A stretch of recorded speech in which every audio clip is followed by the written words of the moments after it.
Bonjour Serge, bonjour. Tu es, alors je n'ose pas le dire, mais tu es le directeur de la bibliothèque Yourcenar, Marguerite de son prénom. Mais quel honneur, Marguerite Yourcenar. Mon Dieu, quelle responsabilité. C'est évidemment avec un grand plaisir aussi que je peux vous accueillir. Mais directeur, ça me paraît un peu pompeux, je dirais plutôt simplement responsable d'une bibliothèque qui fait partie du réseau des bibliothèques de la ville de Charleroi. Et donc ici, je prendrai la parole simplement pour présenter en quelques mots la bibliothèque. Marguerite Yourcenar, comme tu le disais, puisque le château dans lequel la bibliothèque est installée depuis 2000, donc le château appartenait à sa famille, donc à Marguerite Yourcenar, et donc c'est évidemment un esprit, toute une ambiance que l'on essaie de créer autour de cette femme, mais aussi plutôt dans un esprit yourcenien, on peut dire, puisque la bibliothèque se veut émancipatrice, et donc par là on essaie de mettre en place toute une série d'activités. Voilà. Émancipatrice, qu'est-ce que tu veux dire par là? C'est-à-dire que les bibliothèques aujourd'hui sont devenues un peu comme des centres culturels, mais aussi on permet à des publics non éloignés de la lecture ou qui sont très peu habitués à la lecture et aux livres, on permet ainsi de leur donner tous les outils nécessaires pour se former et ainsi de devenir des citoyens, je dirais, dans une logique ou du moins dans une démarche démocratique, on va dire comme ça. Mais centre culturel, ce n'est quand même pas péjoratif. Je crois que c'est au niveau d'une bibliothèque justement un peu le centre, la clé de voûte. De là, on parle de l'écriture, du dessin, puisque la bande dessinée a rejoint la littérature et aujourd'hui peut être considérée, me semble-t-il, comme telle. Et puis vient se greffer de temps en temps le visuel également, non? Oui, tout à fait. Donc on met, comme je le disais tout à l'heure, depuis plusieurs années, on met en place toute une série d'activités, que ce soit l'art graphique ou effectivement le visuel par rapport aux livres, mais aussi par rapport aux arts, aux différents arts plastiques. Ou alors aussi par rapport à des ateliers d'expression notamment. Voilà. Quelle est la plus grosse difficulté que rencontre un responsable de bibliothèque? Difficulté, mais c'est de pouvoir, je dirais, intéresser le public non seulement par les nouveautés que l'on propose, mais aussi à venir, surtout fréquenter la bibliothèque, puisqu'on sait encore une fois qu'il y a toujours un pourcentage de citoyens qui ne savent pas qu'il y a des bibliothèques tout près de chez eux. Et alors là, c'est un peu la difficulté. C'est pour ça que l'on a parfois des activités extramuros, c'est-à-dire que nous allons, par exemple, dans des écoles, lorsqu'il y a des portes ouvertes, nous allons à la rencontre d'un public. Et donc, ainsi, ça nous permet de toucher, de présenter la bibliothèque et ses services. Toucher un public, justement, on parlait d'école, pas école, éducation, lecture. Oui, effectivement, ça va bien ensemble. Est-ce que l'enseignant ou l'enseignement en général porte un peu le regard vers les bibliothèques, ou bien est-ce que c'est le parent pauvre, le parent oublié? Non, les enseignants sont, si encore une fois on va vers eux aussi, il faut rester logique, soit que les enseignants viennent directement ou se renseignent, voir ce que la bibliothèque peut leur proposer, ou c'est nous qui allons vers eux, on leur dit voilà, vous pouvez venir avec vos classes, et effectivement, donc ils sont dans une vingtaine de classes qui viennent régulièrement, donc on fait de la coéducation, donc c'est très important de nos jours, et ainsi ça permet aux enfants de découvrir ce qu'est une bibliothèque, que ce qu'on peut y faire, et de découvrir le livre. Et je prends le cas, puisque tout à l'heure on parlait de visuel, mais lorsqu'il y a une exposition, on en profite pour leur montrer l'exposition, et alors ça les familiarise avec ce qui les entoure aussi, parfois, mais aussi peut-être lorsqu'ils iront avec la classe, avec l'école, dans des musées par exemple. Donc c'est un peu, on donne, si tu veux, un coup de pouce comme ça, à des enfants ou à des adultes. On est un peu là dans une démarche intergénérationnelle. Oui, tout à fait. Voilà, on est un peu dans cet esprit-là. Alors nous étions rencontrés lors d'un événement un peu particulier. Il y avait ici, dans cette salle, et à côté, un salon du livre. Alors, la bibliothèque avait organisé ce salon du livre, je généralise très fort. Oui, effectivement, quel meilleur endroit que pour organiser un salon du livre. Et il y avait pléthore d'écrivains et d'éditeurs qui étaient présents également. Alors comment ça se passe? Parce que organiser un salon du livre, d'accord, mais ce n'est quand même pas chose facile, ce sont des difficultés qu'on se met en plus sur le dos. Comment le public a perçu cette organisation? Mais, si tout à l'heure tu parlais de difficultés, une des difficultés aussi que nous avons, c'est que les lecteurs qui fréquentent les bibliothèques ne sont pas nécessairement le public qui vient aux activités. Ça, c'est une difficulté qui a été observée, constatée. Donc, on a un mini pourcentage de lecteurs qui viennent à nos activités.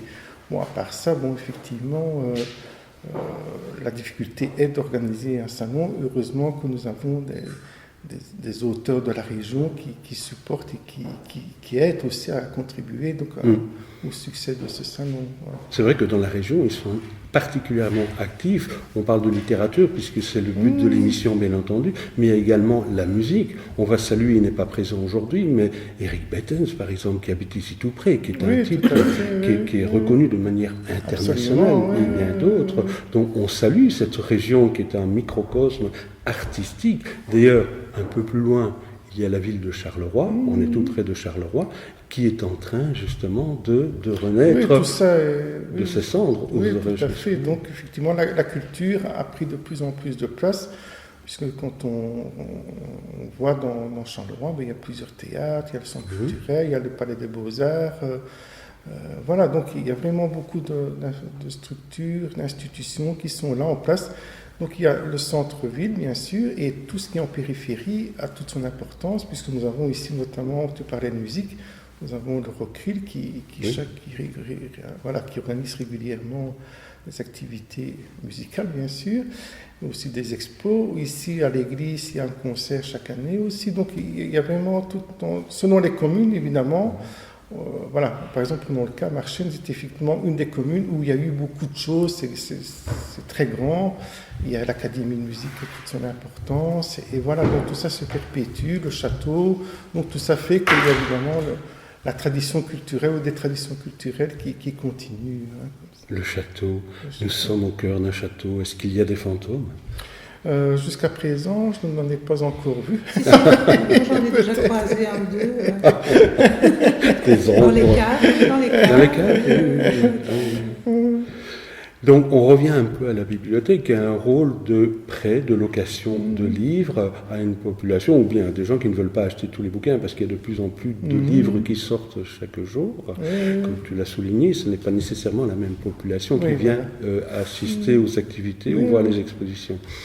Alors, Quelle est la tendance aujourd'hui au point de vue lecture? Évidemment, c'est une question bateau, je le sais, ce sera peut-être un peu compliqué de répondre. Est-ce que c'est le policier qui prend le dessus, la poésie qui renaît de ses cendres également? C'est très variable, on ne peut pas dire. Évidemment, ce sont en grande partie, de toute façon, tout ce qui est fictionnel, roman ou BD. Et à côté de ça, voilà, on a un public qui s'intéresse, qui prend un peu de tout, on va dire, comme ça, qui aime circuler, quoi. En fait, ici, la façon dont on présente la bibliothèque, donc elle est présentée comme si on était dans une librairie. Donc c'était un peu le principe qui était d'ailleurs souhaité par un des inspecteurs de la communauté française. Et donc j'ai maintenu cette tendance, on va dire, parce que justement ça met les gens à l'aise. Ils circulent, il y a évidemment des rayonnages, mais les livres sont présentés de façon, puisque tu parlais de visuel, effectivement ils sont présentés pour qu'on voit directement ce que c'est. Et donc tout ça c'est très important. Mais il n'y a pas vraiment une tendance particulière. Bon, évidemment, il y a eu le fantasy à un certain moment qui a pris aussi beaucoup d'importance. Mais les goûts changent, évoluent avec les ados ou même les adultes. Donc, voilà. Je ne peux pas. Alors, la télévision ou le cinéma ou le DVD, c'est concurrent ou pas de la lecture? C'est encore une question bateau, évidemment. Oui, ce n'est pas... Non, ce ne sont pas des concurrentes. Je dirais qu'aujourd'hui, tous les médias se rejoignent. Et donc, la personne a plus de choix. Et en fonction de ce qu'elle a envie ou de ce qu'elle préfère. Donc, on va vers plus du visuel et de quelque chose de plus, un peu plus passif, mais qui est tout aussi important, bien sûr. Voilà. Donc, oui. Alors, la bibliothèque, certes, et on a parlé des auteurs de la région, il y en a une qui se trouve à côté de toi, on ne la présente plus, Karine Laure Desguin, j'ai peur de prononcer ton prénom, tu n'es pas venue à la rame cette fois-ci? Non, exceptionnellement, je suis venue en voiture, mais sinon, par habitude, j'aime bien de venir dans la péniche, par péniche, puisque nous sommes ici en bord de Sambre, donc c'est un très bel endroit, c'est un lieu de prédilection. Je suis souvent ici en semi-résidence. J'aime beaucoup le château, l'histoire du château. Quelques anecdotes, par exemple, il faut savoir que donc la famille Bilquin de Cartier a été propriétaire du château pendant de très nombreuses années, presque 2 siècles, et que le baron Émile de Cartier, ambassadeur à Pékin, a construit presque la réplique de ce château à Pékin. Ça, c'est intéressant. Oui. Dans quelle année? Ça, je ne sais pas en quelle année, mais voilà, ça existe. Vers 1956, Marguerite Yourcenar est passée ici. C'était la nièce du baron Émile de Cartier. Et voilà, quelques petites anecdotes comme ça à propos de ce château.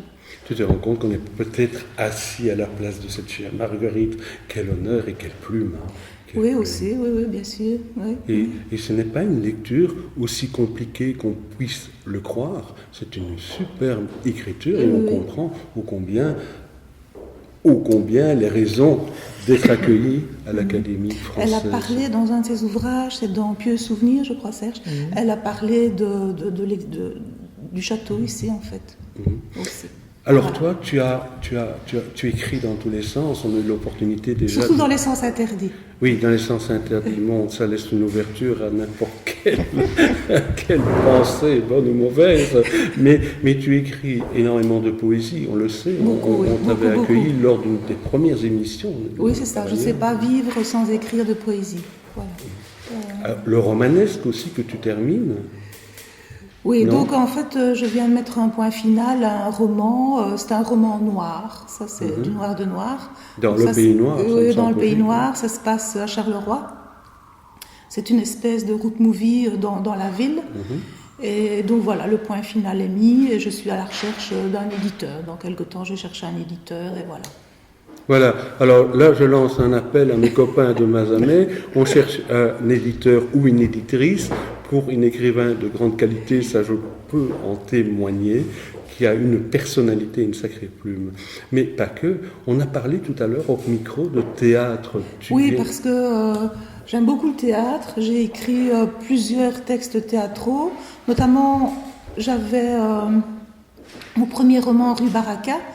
Il s'y prêtait très bien, peu de personnages, beaucoup de dialogues. Et donc, je l'avais retranscrit en texte théâtral. Il a été lu par le Box Théâtre d'Éric Serkin à Mons. Et voilà, ici, j'ai mis un point final aussi à un texte théâtral qui s'appelle Le Transfert. C'est quoi ? De quoi s'agit-il ? Oui. En fait, le pitch, voilà, en 2 mots.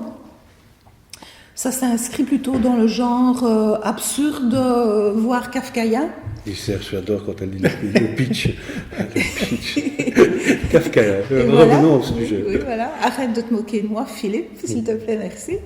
Et donc, l'histoire, en 2 mots, ça se passe dans une chambre d'hôpital. C'est bien parti. C'est bien parti. Et c'est pas triste du tout, hein. Bon, il y a de l'humour, faut pas croire qu'on va pleurer. Hein. Il y a des infirmières. Oui, c'est ça. Il y en a au moins une. Et voilà, en fait, l'histoire, c'est que on a perdu le dossier d'un patient virtuellement. Donc, il n'existe plus virtuellement. Et dans ce monde-là, une fois que ton dossier virtuel a disparu, tu ne peux plus exister physiquement.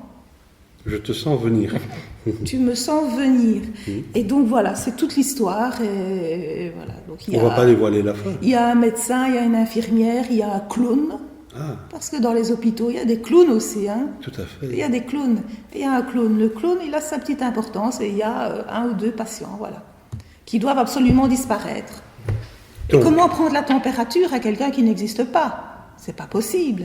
Et oui, justement, et alors quoi ? La température monte. Alors quoi ? Voilà, il faudra suivre la pièce. Il faudra suivre tout ça, oui. Et là, tu recherches également un metteur en scène. Oui, voilà, je recherche une production pour que ce texte soit vif, quoi. Puisque c'est quand même le but, c'est que les textes prennent du mouvement, puisque c'est ce que j'aime aussi. J'aime beaucoup donner du mouvement à ce que j'ai écrit. C'est pour ça que quand Ernest Andersen, par exemple, a mis en musique quelques-uns de mes textes, j'étais vraiment super contente. Hein. J'allais y venir. T'écris un texte et ça se retrouve sur des CD, c'est super important. Ouais. Regarde ses yeux. Oui, parce que pour écrire un texte, bon, voilà, c'est un livre, c'est pas mal. Mais une fois que tout ça peut bouger, c'est beaucoup mieux, il faut quand même l'avouer. Hein. Tout à fait. Mais on parle de musique, et là, je vais peut-être faire un glissement, et je vais te laisser présenter une de nos invitées, peut-être. Comment s'appelle-t-elle ? Rappelle-moi. Eh bien, si je me souviens bien, je ne sais plus trop, je pense qu'elle s'appelle Valérie Lindekens. Alors Valérie, voilà, je vais peut-être t'accueillir parmi nous, tu vas peut-être nous rejoindre. Oui. Valérie, si je l'ai rencontrée de façon virtuelle, mais c'est tout à fait par hasard, c'est simplement grâce à mon épouse, je le dis franchement. J'avais le nez plongé dans les livres des personnes à interviewer, il passait de Voice. Bon, j'écoutais d'une oreille un peu distraite et j'entends une voix soudain qui nous interprète. C'était, je crois, Georges Moustaki. Et j'ai levé la tête, j'ai regardé une personne seule, avec sa guitare, avec sa gratte, sur la scène. C'était beau, c'était une sorte de fleuve de perles qui nous tombait dessus. Alors, je vais donner mon sentiment. C'est un sentiment qui n'engage que moi. Les juges se sont retournés et ont dit « Nous ne savons rien vous apporter ». Et je me suis dit, mais quelle preuve de faiblesse quelle force pour l'interprète, pour la chanteuse. Alors, bienvenue sur nos antennes, je te propose de nous rejoindre. Voilà, je t'accueille devant la foule. Bonjour et merci. Bonjour. Merci d'être venu. Tu es venu de Liège. Oui. Et bon, nous sommes à Marchienne-au-Pont, c'est bien ça ? Marchienne-au-Pont, à 5 km de Charleroi. Donc ce sont vraiment les opposés. Est-ce qu'il n'y a pas un petit conflit entre les équipes de football, Liège, Charleroi ? Il n'y a pas de conflit, Philippe. Il n'y a pas de conflit. Le foot, c'est pas du tout mon domaine. Il n'y a pas de conflit. Les conflits n'existent pas. Non, jamais, jamais. Alors toi, tu n'es pas nouvelle dans la chanson française. Il y a déjà un petit temps que tu interprètes. J'ai bourlingué pas mal, oui. Bourlingué en Belgique, à l'étranger ? Oui, en Belgique, essentiellement, oui. Cabaret. Cabaret. Ouais. Et tu as découvert la chanson française de quelle façon ? J'ai regardé un peu ton curriculum vitae, je crois, comme tout le monde, enfin comme tous ceux qui aiment la musique. Tu as commencé par l'académie, je crois. Oui. Tu as touché 2-3 instruments et j'ai cru mais là je parle de mémoire, j'ai cru comprendre que tu avais touché la guitare, bien entendu, c'est ton instrument de prédilection, le piano, non? Oui, aussi. Mais de façon plus classique, hein, quand j'étais enfant jusqu'à l'adolescence. Et puis c'est vraiment la guitare qui est devenue mon amie, quoi. Oui. Voilà. Ton amie, mais elle te va bien. Hein. Et puis on l'embarque partout, c'est plus pratique qu'un piano. Donc le côté C'est plus pratique léger. a joué beaucoup. Oui, j'imagine. Et puis oui, voilà, j'ai découvert... ça c'est très académique, hein, tout ça, l'académie, le solfège, mais... Mais nécessaire, non? Oui, mais pas forcément. Il y a des tas d'artistes qui s'en sont passés et qui sont devenus des virtuoses, donc je pense que c'est vraiment pas indispensable. Mais c'est toujours un plus. Mais c'est grâce à ma famille, à mes parents, qui ne sont pas du tout musiciens, mais qui m'ont emmenée à des cours de danse quand j'étais petite, et j'ai découvert la musique là-bas. En écoutant du rock, du blues, du jazz, du charleston, tous les univers ensemble. Et je trouvais ça magnifique. Et puis bon, comme je parle français et que c'est la seule langue que je comprenne, je me suis dit, je vais... Ah, mais il y en a qui chantent en français et qui ne la comprennent pas non oui, plus. Hein. Oui, ça c'est vrai. Mais qui parlent en français et qui ne le comprennent pas non plus. Donc ce n'est pas nécessairement un obstacle. Sauf que là, ça devient l'imitation, évidemment. Oui, c'était pas mon truc, quoi, voilà. Alors, c'est quoi cette histoire de Voice? Comment tu t'es retrouvée sur la scène de Voice? D'abord, c'est courageux parce que c'est une sélection. Tu viens malgré tout dans ton pays, c'est-à-dire que tu as déjà tes fans, des gens qui te suivent, et tu prends le risque de participer, quel français, à un concours, à une sélection, et c'est pas toujours très humain, cette sélection. À la base, je ne pensais pas me retrouver là. On m'en a beaucoup parlé. Je n'étais pas la première spectatrice de The Voice. Moi-même, j'adore la musique. J'ai regardé beaucoup d'émissions musicales, mais je ne suivais pas particulièrement cette émission-là. Et mon compagnon, qui voit mon parcours artistique, qui sait que c'est beaucoup de démarches pour parfois peu de retours, me dit, écoute, ça fait des années que tu fais ça, et il y a cette émission qui est là. Je n'avais l'impression, à la base, de ne pas rentrer dans ce moule-là, de ne pas y correspondre. Donc j'étais un peu réticente à la base, et puis je me suis dit, si on veut tout essayer, il faut aussi essayer les émissions de grande écoute. Oui. Peut-être que je peux y avoir ma place.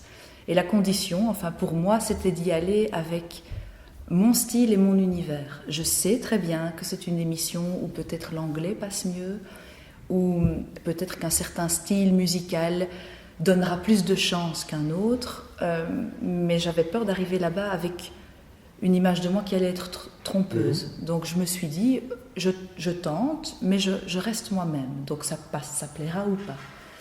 Alors, c'est aussi une école, hein. Je veux dire, oui. Effectivement, ils ne se sont pas retournés à cause, entre guillemets, de la perfection, si la perfection est dans ce monde, et c'est après avoir regardé pour la seconde fois cette émission pour essayer de comprendre les raisons pour lesquelles il ne s'était pas retourné, j'ai compris qu'effectivement il y avait cette part d'honnêteté de la part des profs, entre guillemets, des coachs, c'est de dire oui, nous sommes là pour apprendre quelque chose et bien pour sûr, apprendre oui. Oui, c'est ça, c'est dans les deux sens. Gagnant. De toute façon, moi je suis très contente, je n'ai aucun regret de l'avoir fait parce que je ne vais pas dire que je m'en doutais, parce que bon, quand on va là, c'est pas c'est toujours dans l'espoir que quelqu'un se retourne, vu que c'est un jeu. Et l'audimat aurait pu peut-être être utile, donc ça, c'est sûr. Mais j'ai aucun regret parce que les retours ont été très positifs et je me suis dit que tous ceux qui vont dans cette émission-là, le jeu fait qu'il y a des coachs, c'est du spectacle, mais les artistes qui vont se présenter là cherchent à atteindre, je pense, un public plutôt que convaincre un jury. Et dans ce sens-là, j'ai eu beaucoup de retours de gens qui sont dans leur fauteuil, hein, comme vous, comme des tas d'autres, et qui m'ont vraiment donné leur ressenti à eux, qui auraient peut-être voulu en voir plus, ou qui m'ont dit « Ah ben si tu as quelque chose, ça nous plairait de découvrir ton univers ». Je me suis raccrochée à ça et je me dis « Ben voilà ». Oui, il y a la part de com', c'est nécessaire. Voilà, pour moi c'est un énorme honneur, incommensurable de te recevoir parmi nous, et j'en suis très touché. Et puis, pourquoi avoir choisi justement ce baroudeur, ce gros chonchon, ce nounours, Georges Moustaki, alors que toi tu es tout le contraire à premier regard.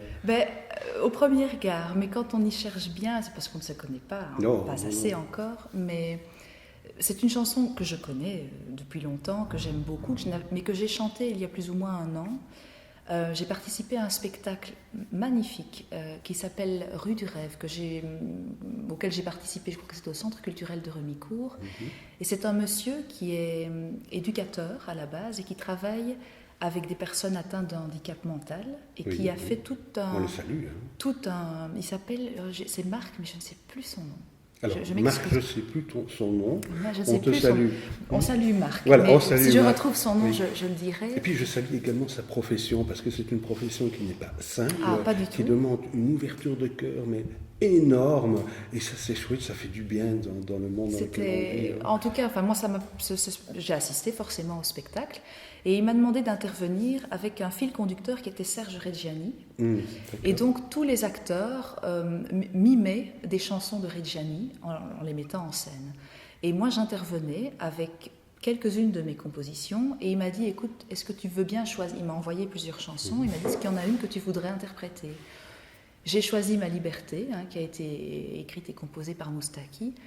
Et en la chantant, j'ai eu un déclic, je la trouvais vraiment sublime à la base, mais en la chantant, je chantais aussi mon histoire, parce que ce qui est génial avec les chansons, c'est que Moustaki l'a écrit pour des raisons qui lui sont propres, mais quand on la réinterprète... C'était différent. Oui, voilà. Mais chacun peut retrouver son histoire dans la chanson d'un autre.